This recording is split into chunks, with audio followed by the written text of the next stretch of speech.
The boy had been walking that abandoned railway line for years, using the rusted tracks as his only path home, but that night something felt wrong, terrifyingly wrong. The wind was too still, the crows too silent, and even the late autumn air seemed to hold its breath. Then he saw it. A boot. A man's boot sticking awkwardly out from behind the curve of the tracks. His heart froze. The orphan boy, thin, hungry, and only 10 years old, took a step closer, and the world slammed into focus. A giant of a man, leather jacket torn, wrists zip-tied, legs strapped to the steel rail, his face swollen and bloodied. A biker, left to die. And somewhere in the distance, faint but unmistakable, came the trembling hum of a train. The boy's breath broke in his chest as the truth hit him like a punch. Someone had left this man here to be crushed.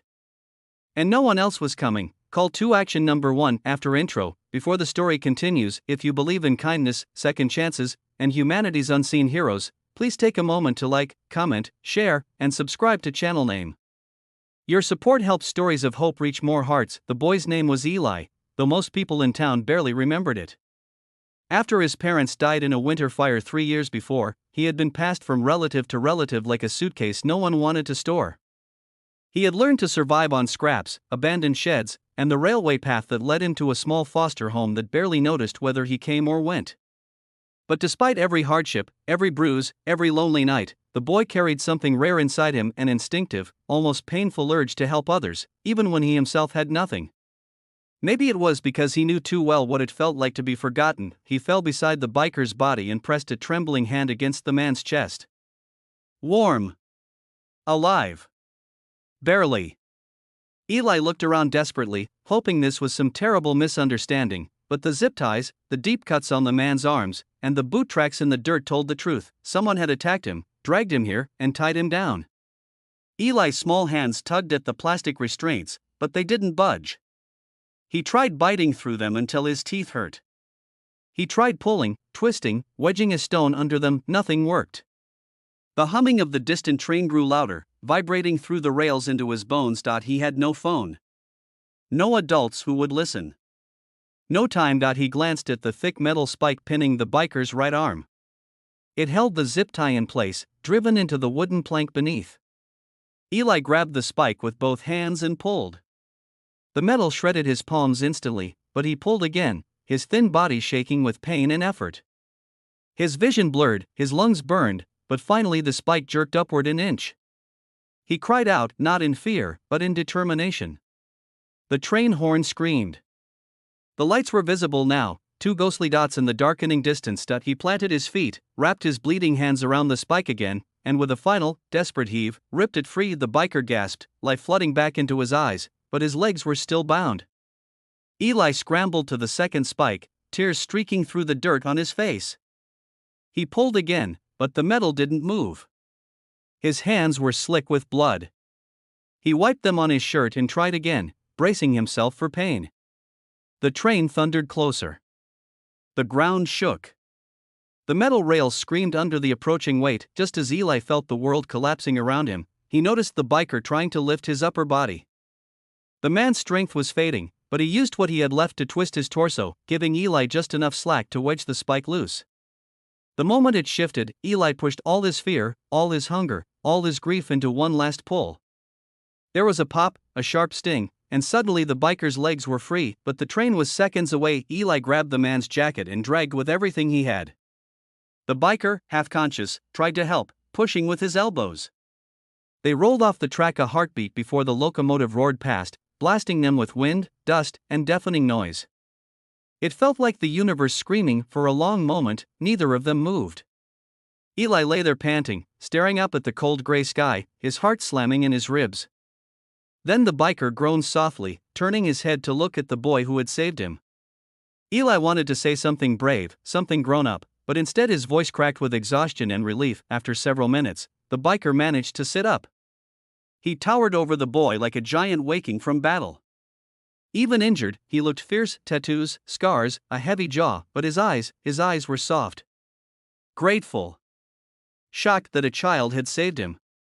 He placed a shaking hand on Eli's shoulder, and though neither spoke a word, something powerful passed between them. a bond forged in fear, courage, and survival. The biker tried to stand but collapsed again, his body too beaten to cooperate.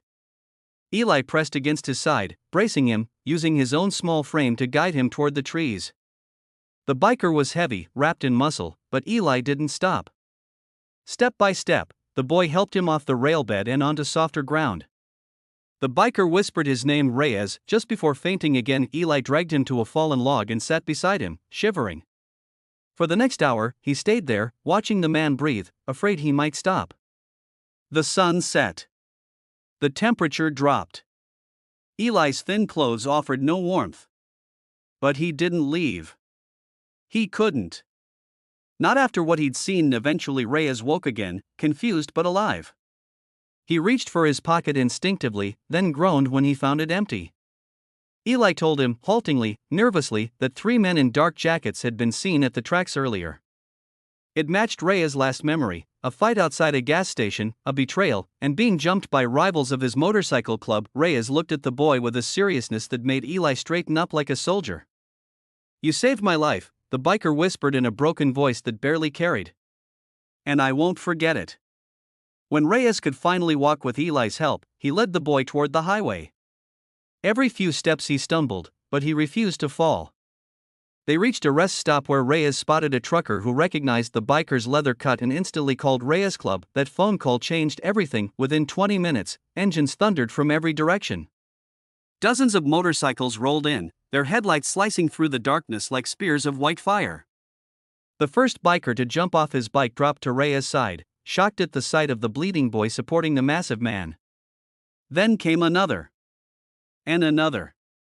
Soon the rest stop parking lot vibrated with roaring engines and angry voices demanding to know what had happened. When Reyes pointed to Eli and said, "This boy saved my life," absolute silence fell, not a whisper.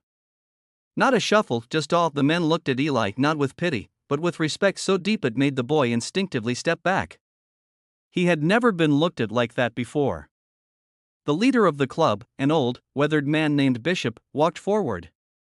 His voice trembled when he told the gathered bikers to salute, and that night, every biker, every rugged, scarred, powerful man in leather raised their hand to their brow in honor of a little orphan boy who had risked everything for someone he didn't even know. By the following morning, the news had spread far beyond their town.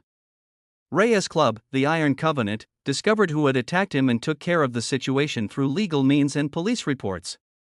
But they also uncovered something else: Eli's tragic living conditions, his neglect, his loneliness, and the fact that he had no one truly fighting for him. So they decided to become his someone.